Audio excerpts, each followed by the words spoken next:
Hello, and welcome to another Rangru cast, me Rangru, and today we are doing a 1v1 on Tropic Thunder. So, on the left hand side, in red, playing as Red 4, we got Pimanula, or otherwise known as ZEK, I do keep having to change your username. And then the right hand side in blue, playing as Blue 4, we got ourselves Yuzuki Yukari. This is the first Israel DLC cast I'm going to be doing, and as you can see, Yuzuki is very nicely playing Israel, so it's going to be the first time we're going to see this in actual battle. While ZEK seems to be going for a Eastern Bloc deck. Yeah, definitely seems to be Eastern Bloc. So we'll see how Israel fares in the 1v1. They do have very good ground support and ground attack vehicles. But when it comes to their anti-aircraft defences, they are a little bit weak. So if ZEK can take advantage of that, he should do rather well. And there we go. Both sides sending in their units, and also getting the Cobra Stinger missiles off the bat for Yuzuki getting right in there, dealing with the Mi-24. I'm going to be fighting the second run. And managing to both kill each other. Rather unfortunate fates right here.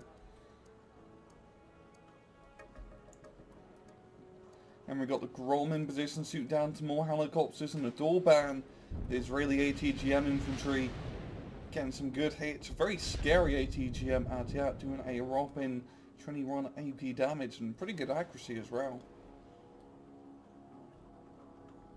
We got some Israeli shock infantry.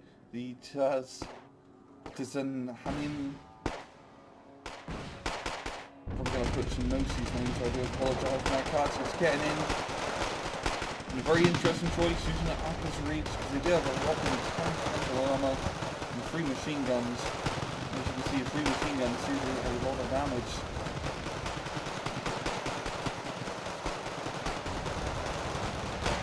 The Israelis are going at it, even getting up. Grenade launch infantry too, but the Malthusians are rather numerous, so that's going to be a rather tough to kill them all.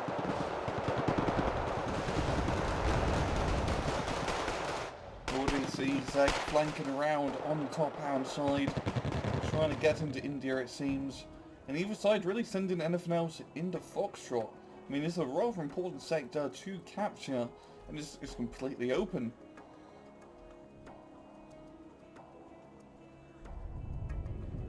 But the main fight is going on in the middle, the Tizanams. Actually making some pretty good work on their shooting, Jack, as he's definitely helping out quite a bit. Just tanking those RPGs to the face.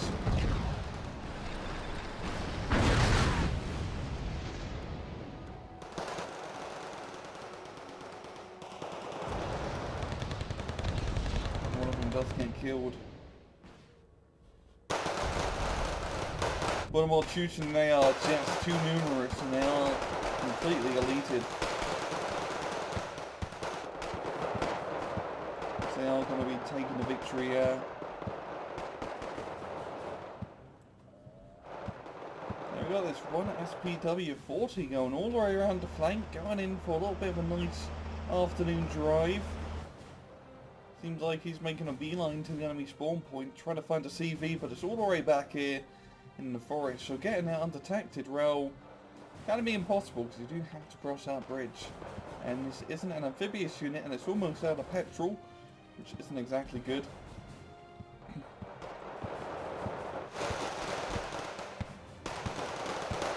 Maltuchin's still going at it, going to be dealing with his hands, getting the kill. This one lone grenade launcher dude continuing to put on the fire, and he does get killed. And pretty much this town does belong to ZEK, as he has thorough control over it, and got a lot more infantry being brought up in the Zeldas, with also 3 machine guns. That's the better armament than Apple's Reed 10-point slash, which is rather funny, because they do also have a Browning. And as you can see, that's just a lot of tracer fire.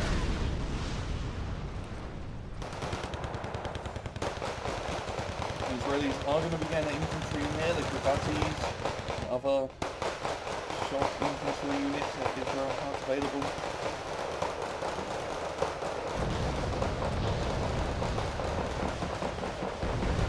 TGM's trying to hit the Zeldas. BTR's being brought up to try and shoot them behind. And it doesn't seem like it's working all that well. They are getting some very good rocket hits onto them. And we do have a marker on the enemy CV in India by SBW-40. And even though it's probably going to get killed, it did manage to do its job. Rest in peace, little buddy.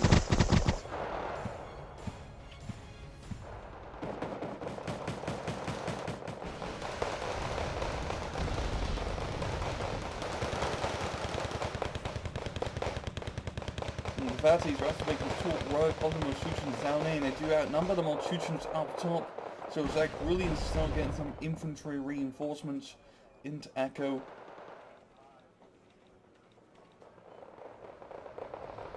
You've got another platoon of Gavatis as well.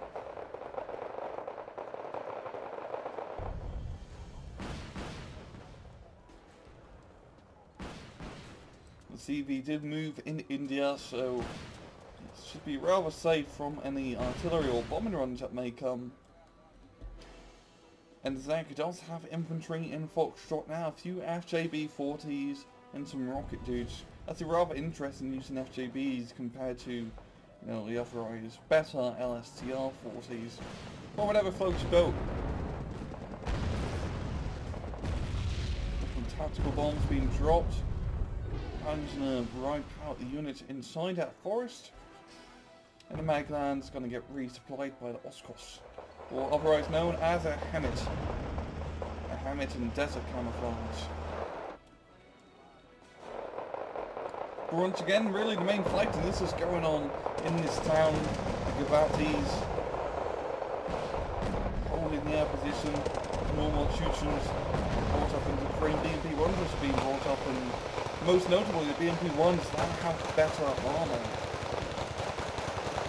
They are, you know, more effective in their infantry support.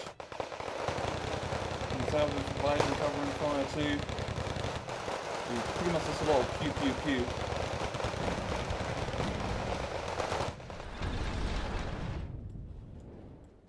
I think that's probably the most scientific way to describe Israeli infantry transport. It's a lot of pew pew. A lot of red tracers.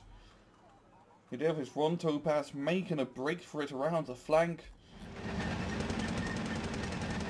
Driving right past the Num Num.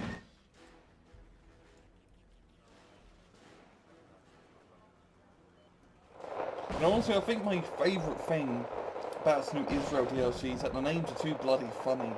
I mean, we got something called a Zelda, for Christ's sake. And the Num Num. And the Num Num. I mean, you couldn't make these names up if you tried. Akita Reach taking some hits from BMP-1, gonna be falling back, and it does get tactical bombs there. Jesus, I was not expecting that. Now we have to have on my cover too being brought up, the most notable unit, because this is an infantry transport tank. There was a grenade launcher on top, and a lot of armour and a big gun. So this will definitely prove to be very useful. Especially in a town fight like this, and it seems like you've got CV being brought up into Foxtrot, or Echo. Where are you gonna go? He doesn't know where he wants to go, he's gonna go back. Oh, he gets sniped Joe by the Maglan. He really should have brought it round to flank into Foxtrot, be a bit more safer. MiG-29 dropping in some thermodynamic grenade, because it does make an explosion before dropping the napalm. Just kind of like two things in one. Maglan also getting a rather nice sniper once again. As you can see, it's a scary reconnaissance unit. Just because they can see and shoot without the need of any support. Kind of like a longbow or Bradley. The parties are moving up, making more progress, and they pretty much have Echo under control. The main thing is when you hold Echo from the blue fort, really both sides, is just to have control over the bridges. It's a very important thing to hold. Got Nate being dropped onto the batteries, but they do take it like a champ. And tactical bombs being dropped.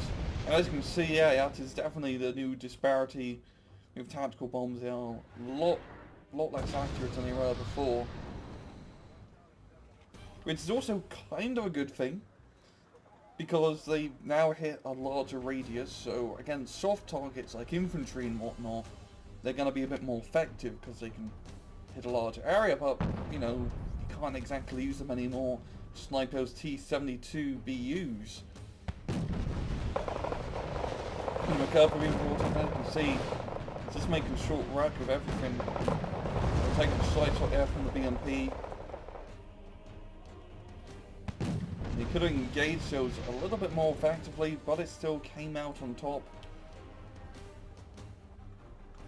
And it's pretty much going to be covering the top hand flank from more BMP run incursions as they do cross over the river. Now, considering like 15 minutes into the match, ZEK is still in the lead by quite a bit. Yuzuki really want to think about getting the ACV into Echo. That's exactly what it's going to be doing. Kurnash dropping some bombs. McCurve falling back, also taking quite a few hits. And Redfall really trying to make for a push on the top hand side. There's lots of infantry, lots of maltusions, exactly what they need. I mean, if you do play instant block, if you want to run a town, you just get maltution. It's pretty simple. You got Savani's trying to get some snipes on the Mi-24s. Pretty much the only decent long-range AA piece that Israel has. And it's just a bloody Eyehawk. Another McCurve 2 being brought up. And definitely a smart choice, because McCurve can flank for control over the top hand planes, but also dealing with the infantry.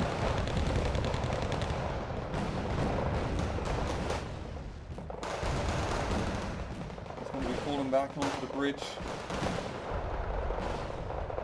Also the MiG-29. And another McCurve being brought up. As you can see, you can bring up quite a lot of these buggers. I mean, an Israeli tank, you can get 9 of them per card.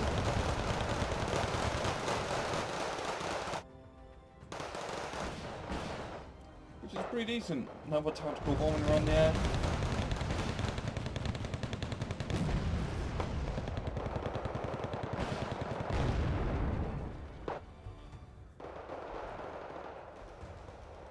And really, it's just a fight over Echo.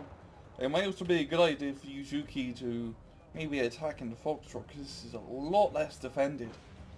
I mean, the McCurve here, or one of those McCurve tanks, could definitely help capture this sector of some infantry support. The Maltusians are making their way really into the backline, managing to snipe the CV, a very good kill. Dealing with the num-nums as they drive to their death.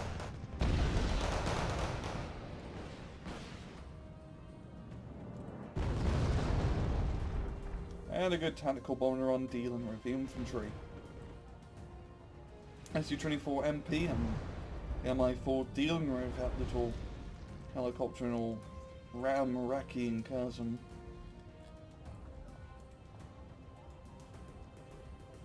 You've got a helicopter being brought all the way on the top hand side as well. And more infantry just being poured into Echo.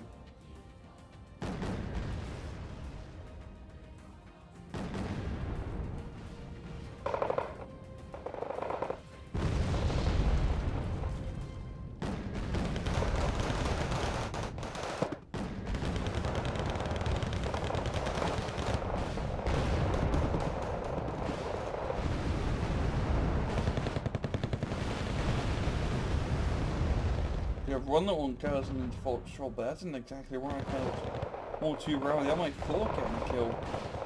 It seems like he's going to be hitting up his Oscos. Unless the Cobra can stop it, and it does.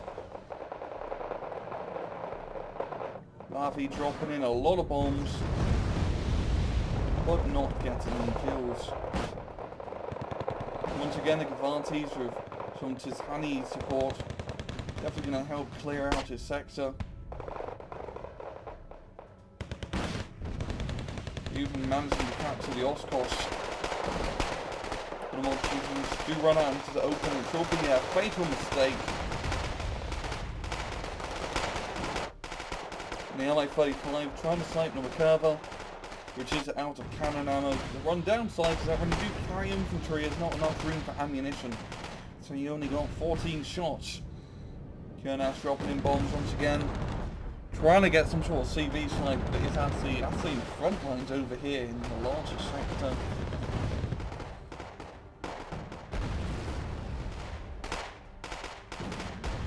Number 24 flying over, getting hit up quite a bit.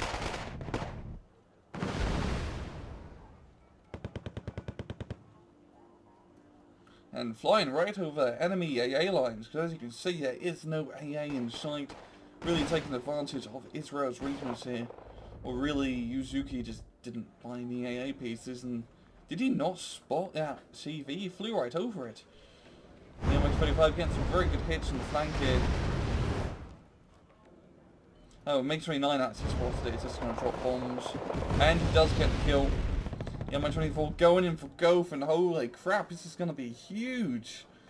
It's going to be a very nice point advantage. +4 now. I mean, Kernat's been brought up trying to kill that Mi-24. Barak 2 actually getting the kill.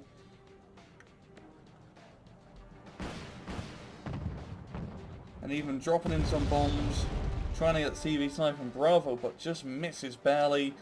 And Yuzuki is going to surrender. And that'll be a good game. ZEK or Pidmanlu taking the victory by roughly 500 points. And pretty much he just managed to win that match by getting the early point advantage and just keeping Yuzuki occupied in the middle and echo between a back and forth infantry fight. And bro, just going in with the helicopters at the end really just was the coup de grace for that match. Now, rather interesting match. We're going to be seeing Israel, I guess, an awful lot of blue mechanized, because that is now an extremely good deck because of the new Israeli units. But yeah, this has been another Rangaroo cast. I hope you guys enjoyed the video, and as usual, please just take it easy.